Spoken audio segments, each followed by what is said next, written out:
ياكلوا عندك وبعد بدلوا رجع الصوت يخرج. مريد بالحمد، مرحبا بك على رياض العرب. مرحبا بك. حكم سابق. حكم سابق. مرحبا بك. مالوريزمون. خرج نوفمبر 2016. 2016، لكن بالعمل في العمر مازلت صغير معناتها. مازالوا 5 سنين. باش تحكيو شويه على الاداء التحكيم، كيفاش تشوفوا التحكيم توا في الكلمات هذونا، وكثرت برشا تاويلات على الحكام. كان تحكينا انت بما انك حكم سابق. يعني بما اني حكم سابق مانيش بعيد برشا على القطاع، يعني حكم مازلت كي خرجت دونك مازلت ملم برشا حاجات. هو الحقيقه في الاداء يعني فيه ايجابيات وفيه سلبيات. الايجابيات يعني طلعنا ما شاء الله من الحكام يعني الشبان اللي خذوا فرصتهم واللي نجحوا وقدموا، وقاعده الحاجه اللي ما تصلحتش واللي هي عانينا منها نحن. يعني انا تو كي تشوف يعني حكم مظفر في النخبه وكذا، وهي الحكايه كلها في 4-5 سنين، يعني مش في 4-5 سنين ظفرت قرابه 80 ماتش، ومن بعد ما نجمش نكمل في الضغط وفي الجو الموجود. الجو شنو الجو؟ فما ازمه ثقه كبيره ياسر. ازمه ثقه انا قلتها ونعاودها، المسؤولين على القطاع وبالخصوص يعني السيد رئيس الجامعه يعرف كل كبيره وصغيره خاصه بالتحكيم، والدويره وعنده هو. نحن نجموا صحيح نتكلموا، نجموا نقولوا، نجم الصحافه تكتب، لكن مانيش نحن اللي باش نجموا نلقاو الحلول، ولا الحلول عنده هو واضحه، هو اللي قادر. وانا متاكد من الشيء هذا باش يرجع الثقه يعني بين المسؤولين والحكام. هذه هي لا اكثر ولا اقل. علاش؟ تلقى الحكام تاعنا كي يزفروا لبرا يعني تبارك الله متألقين وماشيين ويقدموا في مردود ممتاز والناس كل تشكر فيهم. كي يجيو في تونس الحكام الدوليين اللي هما من برانسيب يزفروا الماتشات الكبار تلقاهم مبعدين على على المقابلات الكبرى وهذا في بلدان اخرى اللي هي بلدان ما نخزروش لاوروبا، نحن حتى في بلدان عربيه المقابل الوداد والرجاء يظهر فيها حكم دولي، هو حكم رقم 1 في المغرب. يعني هاو المغرب كيفنا كيفهم. في تونس يعني عندنا برشا نقاط سلبيه هذوما اللي نجموا نعالجوهم، ماهمش حاجات كبيره، وبشويه بشويه ترجع الثقه. لا على الاقل الكفاءات موجوده، وانا متاكد من الشيء هذا. الحكام سامحني في الكلمه باش نقول يعني قاعدين نسيئوا لهم بطريقه. شكون نحن نقول قاعدين يعني سواء مسؤولين على التحكيم، سواء صحفيين، سواء زعام. نحن في تونس في نخرجوا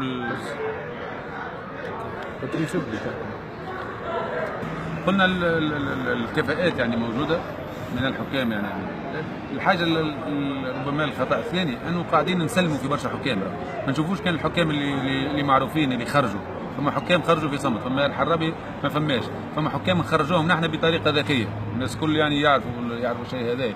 فما حكام اللي هما في بدايه الطريق ومازالوا ماهمش معروفين وانسحبوا زاد، هذوما كلهم يعني خساره للتحكيم. يعني نكون وكذا، ويلزمنا نحن نحبوا نقول يلزمنا تكبير القاعده. اليوم تجي تشوف تلقى مقابله تاع يعني النادي الصفاقسي والنادي الافريقي نقولوا عندنا حكام، نجيو فرق نلقاو محصوره بين 2-3 حكام. لازم الاشياء هذه لازم نتجاوزوها. كي نتجاوزوها يبدا عندنا يعني النومبر نتاع الحكام نقصوا الحقيقه زاد من الاخطاء. يعني حتى في التعيينات لازمنا نثبتوا ونتريثوا، نحطوا الراجل المناسب في المكان المناسب. ديما قلت ربي تقل الاحتجاجات وتقل، ويلزم الناس الكل زاد الاطراف الكل يعني سواء من الجمعيات ولا من الجماهير لازم تعطي شويه ثقه الحكم وتعاون شويه التحكيم التونسي. خروج مراد حمزه من التحكيم كان عنده سبب معين؟ والله برشا اسباب وبرشا ضغط وبرشا. الحقيقه اهم حاجه انه الجو ما عادش. انا ريت روحي معي ولتوا يعني عندي مده بعيد وما ندمتش الحقيقه. يعني علاش هو ساعات بعد مده تحس اللي انت ندمت ولا خرجت خسرت حاجه. انا ما نحسش روحي خسرت حتى حاجه، لانه نشوفه في الجو الحكم يتهان، الحكم يتسب، الحكم كذا.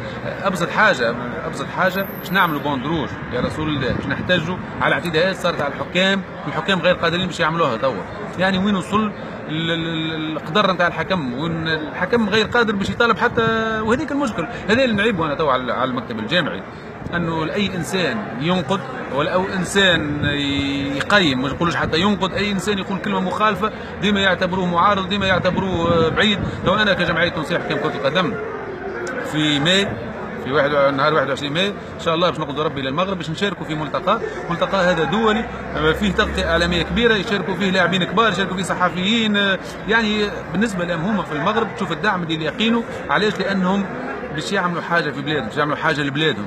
نحن حتى الدعم لا لقينا الجامعه ترفض التعامل مع الجمعيه التونسيه لحكام كره القدم، اللجنه الاولمبيه قالت لك مش من مشمولات، الوزاره ما نجمناش نوصلوا لها، صدقني يعني ساعات تقعد باهت يعني كيفاش.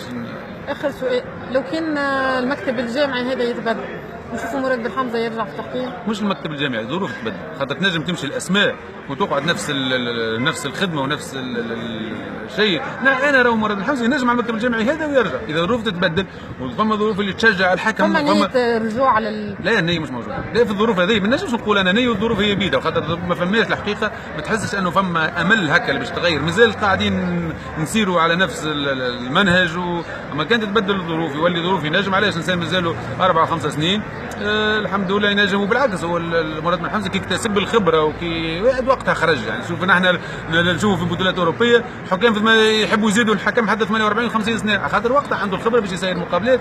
والله في الاعوام الاخيره تمشي تزفر مقابلات وتغلط والناس تحترمك، والناس خاطر صحيح الناس عرفتك وعرفت يعني طريقه تصفيرك وعرفت كذا. ما له لازم يعني ان شاء الله الظروف تتبدل وان شاء الله. ان شاء الله. شكرا لك. عايش بارك الله فيك.